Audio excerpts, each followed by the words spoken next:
Penanganan banjir bandang di wilayah Padang, Sumatera Masih Barat banyak titik longsor serta kini. banjir yang menghantam ratusan rumah penduduk hingga hancur Ratusan orang meninggal dunia dan ribuan bangunan hancur akibat banjir bandang. Masih terus bertambah. 753 orang meninggal dunia akibat bencana ini. Apa yang dapat membuat para perusak lingkungan berhenti mengundang bencana? Krisis ekologi dan banjir di Sumatera. Pulau Sumatera, pulau dengan salah satu hutan tropis terkaya di dunia, kini berada dalam keadaan darurat ekologis. Banjir yang besar, longsor, sungai meluap, dan tanah yang tak lagi stabil menjadi peringatan keras bahwa alam sedang mengalami kerusakan serius. Apa yang sebenarnya terjadi? Mengapa bencana semakin sering dan semakin parah? Inilah krisis ekologi di Sumatera dan bagaimana kita bisa menghentikan. Dalam beberapa tahun terakhir, Sumatera mengalami peningkatan banjir dan longsor yang signifikan.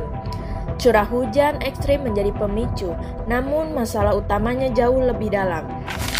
Data terbaru menunjukkan bahwa pada tahun 2024, Sumatera kehilangan lebih dari 78.000 hektar hutan, dengan Riau menjadi daerah deforestasi tertinggi. Sejak tahun 2021, Sumatera telah kehilangan sekitar 4,4 juta hektar hutan, luas yang lebih besar dari Pulau Bali berkali lipat.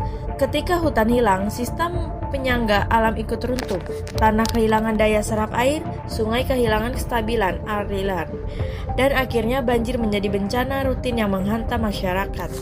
Ada beberapa penyebab utama krisis ekologi. Yang pertama ada deforestasi masif. Hutan ditebang untuk kayu, ekspansi perkebunan dan pembangunan infrastruktur tanpa perhitungan ekologis. Banyak daerah aliran sungai di hulu kini gundul, kehilangan kemampuan menahan air hujan. Yang kedua, ada aktivitas tambang dan industri. Lubang tambang, pembuangan limbah, dan perubahan struktur tanah membuat wilayah semakin rentan. Ketiga, ada perubahan iklim. Curah hujan yang lebih ekstrim memperparah kerusakan.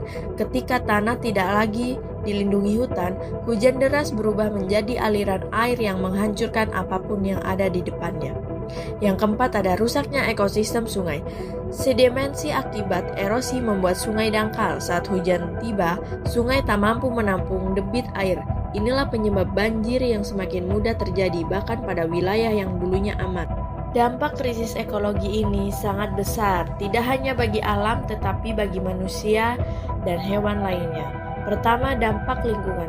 Hilangnya hutan berarti hilangnya habitat satwa seperti harimau Sumatera, gajah, dan spesies endemik lainnya.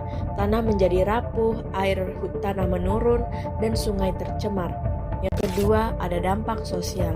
Ribuan keluarga kehilangan rumah, akses air bersih terganggu, penyakit meningkat, dan masyarakat harus tinggal di posko pengungsian berhari-hari. Yang ketiga, dampak ekonomi. Banjir merusak lahan pertanian, memutus jalan, menggelamkan sawah, dan menghentikan kegiatan ekonomi. Kerugian mencapai miliaran hingga triliunan rupiah setiap tahun. Yang paling menyedihkan, bencana yang dulunya hanya sekali kini datang berkali-kali dan sangat mematikan. Meskipun krisis ini besar, kita tidak boleh menyerah. Ada banyak hal yang kita bisa lakukan. Yang pertama ada reboisasi dan perlindungan hutan. Menanam pohon, menjaga hutan yang tersisa, dan memulihkan daerah aliran sungai adalah kunci utama. Yang kedua, mengurangi penggunaan plastik sekali pakai. Plastik mencemari sungai dan laut, dan proses produksinya berkontribusi pada krisis iklim. Yang ketiga ada hemat energi. Mengurangi penggunaan listrik berarti mengurangi emisi gas rumah kaca. Yang keempat ada mendukung produk dan kebijakan ramah lingkungan, dari memilih produk bersertifikat lestari hingga mendukung aturan tegas terhadap perusahaan perusak lingkungan.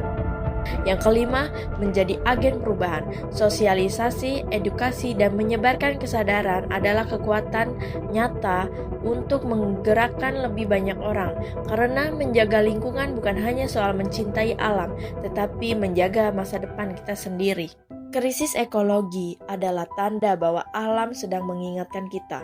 Masih ada waktu untuk berubah, masih ada kesempatan untuk menyelamatkan hutan, sungai, dan kehidupan di dalamnya. Mari mulai dari langkah kecil dari kita sendiri dari sekarang. Demi Sumatera, demi Indonesia, demi bumi yang kita tinggali bersama.